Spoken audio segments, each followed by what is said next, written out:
Como Mentir com Estatísticas é um livro que mostra como você é enganado o tempo todo pelo uso antiético de estatísticas.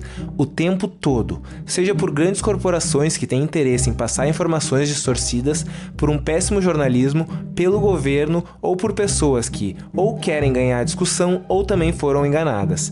Depois desse livro você vai, no mínimo, ter sempre um pé atrás antes de analisar dados, gráficos ou qualquer coisa do tipo. É assustadora a facilidade com que qualquer informação pode ser manipulada para que transmita exatamente a mensagem que se deseja, na maioria das vezes sem sequer mentir, mas só omitindo alguns detalhes ou caprichando na forma como a informação é exposta. 1. A amostra tendenciosa. Os brasileiros são contra ou a favor da legalização do aborto. Só existe um jeito de descobrir isso de forma exata, perguntando a todos os brasileiros. Mas obviamente na maioria dos casos isso não acontece, e existe um jeito bem mais fácil de descobrir uma resposta aproximada, selecionando uma amostra que represente o grupo, nesse caso o Brasil. Se essa amostra for grande o bastante e escolhida de forma apropriada, representará bem o Brasil. Caso contrário, será uma amostra tendenciosa, ou seja, uma amostra específica que não representa a realidade do grupo inteiro, e transmite uma conclusão errada, seja voluntária ou involuntariamente. Por exemplo, se escolhêssemos um grupo cristão, teríamos certamente um número bem mais alto de pessoas contra o aborto do que se escolhêssemos um grupo de ateus. E o que torna tão difícil ter uma amostra não tendenciosa é que cada variável faz a diferença nesse caso: a classe social, o espectro político, etc. 2. A média bem escolhida. Suponhamos que você mora em um bairro cuja renda média seja de R$15 mil por mês. Talvez você se sinta bem em saber a alta renda do seu bairro, mas mesmo que não, esse número fica na sua cabeça. Mais tarde, digamos que queiram aumentar os preços das passagens de ônibus e eu passe na sua casa com um abaixo-assinado dizendo que não temos como arcar com o aumento dos preços, pois a renda média do nosso bairro é de somente R$3.500 por mês. Talvez por não querer que os preços aumentem, você assina, mas fica com aquela dúvida na cabeça. Qual é a renda média correta? 15 mil ou 3.500? Essa é a beleza de mentir com estatísticas. Ambas são verdadeiras. O problema aqui é a palavra média. Quando vimos o valor de R$15 mil por mês, falávamos da média aritmética. Você a obtém somando todas as rendas e dividindo o resultado pelo número de famílias.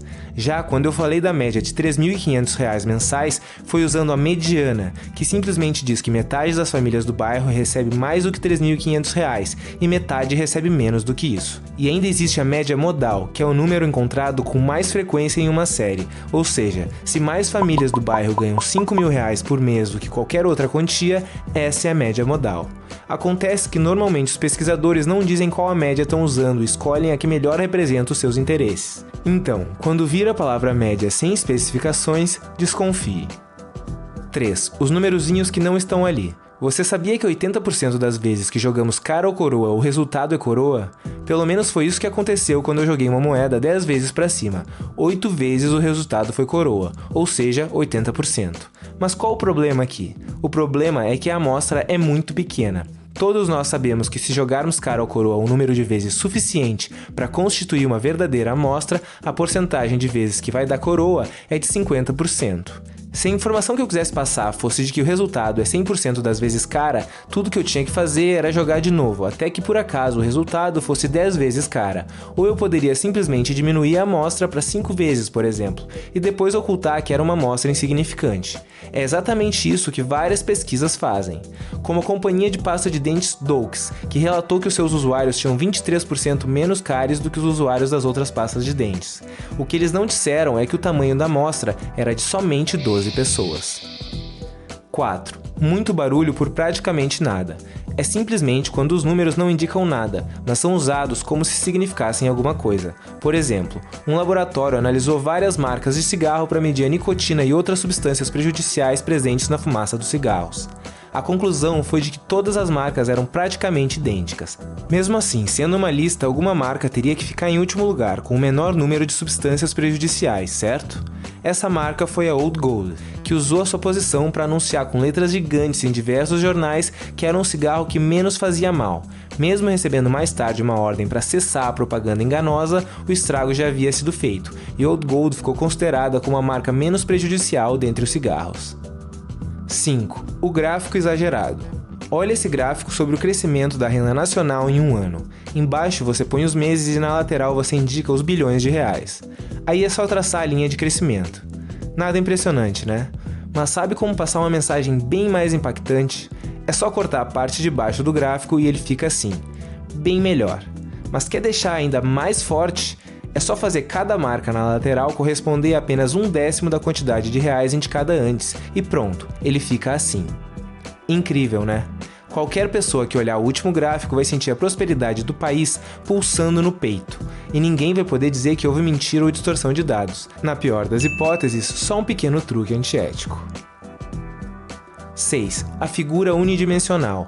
Outro jeito de impressionar bem mais do que usando linhas ou barras é com desenhos. Por exemplo, digamos que eu deseje mostrar que o salário dos brasileiros é o dobro do salário dos argentinos. Uma forma não sensacionalista de fazer isso seria assim. Tudo certo, um argentino com um saco e um brasileiro com 2 sacos de dinheiro. Mas se eu quisesse causar um impacto bem maior, aí eu desenho um saco de dinheiro pequeno para o argentino e um saco bem maior para o brasileiro.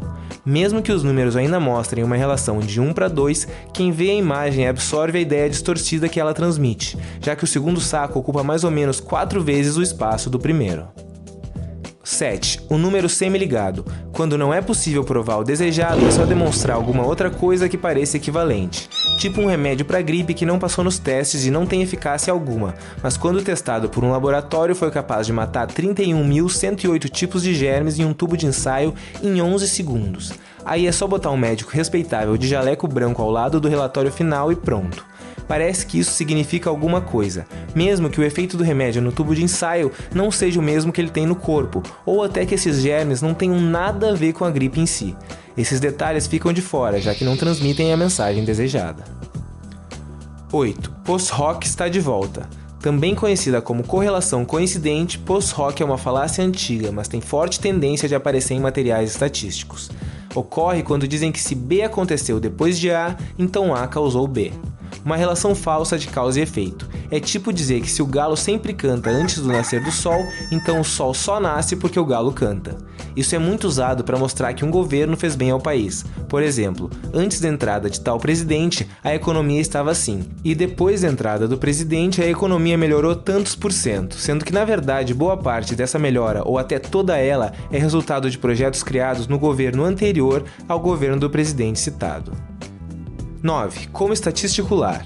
Um nome nada elegante, estatisticular significa manipular a informação. Vamos pegar o exemplo mais simples possível. Digamos que você ganhe R$100 por dia no trabalho e devido a uma crise na empresa, o seu chefe avise que vai fazer um corte de 50% no seu salário. 50% de R$100 é R$50. Mais tarde, isso causa uma repercussão negativa na imprensa e o seu chefe resolve se retratar. Então ele diz que quer ser justo e vai devolver os 50% do seu salário. 50% de R$50, o seu salário atual, é R$25. 50 mais 25 é R$75, o seu novo salário. Teoricamente, ele retirou 50% e depois devolveu 50. E você perdeu R$25 sem nem notar. Cuidado, é muito fácil ser manipulado dessa forma. Então vamos ao mais importante. 10. Como contestar estatísticas. Agora que você já sabe as principais maneiras de mentir usando estatísticas, é importante aprender como contestá-las. A primeira coisa que você deve fazer é prestar atenção em quem disse. Veja se a instituição, pessoa ou seja lá quem for tem algum interesse por trás do que está sendo relatado, ou se a conclusão não é só uma interpretação distorcida de um estudo confiável, mas que na verdade indicava outra coisa. Depois se pergunte como ele sabe. Aqui basicamente você analisa se a amostra é boa o suficiente, como vimos anteriormente. Em seguida veja o que está faltando. Se não indicam o tipo de média usado, o tamanho da amostra ou dados para comparação, desconfie. Também questione: alguém mudou de assunto? Analise bem se a pergunta e a resposta tratam do mesmo assunto. Por exemplo, quando uma pesquisa pergunta algo íntimo, tipo com que frequência homens têm relações sexuais, a resposta que temos não é a frequência com que eles fazem sexo, e sim o que eles dizem sobre a frequência com que fazem sexo. Nesse caso, falar e fazer definitivamente não são a mesma coisa. E por fim, questione: isso faz sentido? Talvez você possa até começar por essa. Se os números forem muito absurdos, antes de tomar isso como verdade, questione e vá atrás. Isso já vai eliminar no mínimo metade das estatísticas fraudulentas. Como eu disse no começo, depois desse livro você nunca mais vai olhar para uma estatística da mesma forma. Se você quer se aprofundar no assunto, o que eu aconselho fortemente, vou deixar o link do livro na descrição. Muito obrigado por assistir. Se você gosta do meu trabalho e quer retribuir de alguma maneira, o link do meu Apoia-se também tá ali. E se você gostou desse vídeo, deixa o like, compartilha, se inscreve no canal e ativa o sininho para receber a notificação sempre que eu lançar um vídeo novo.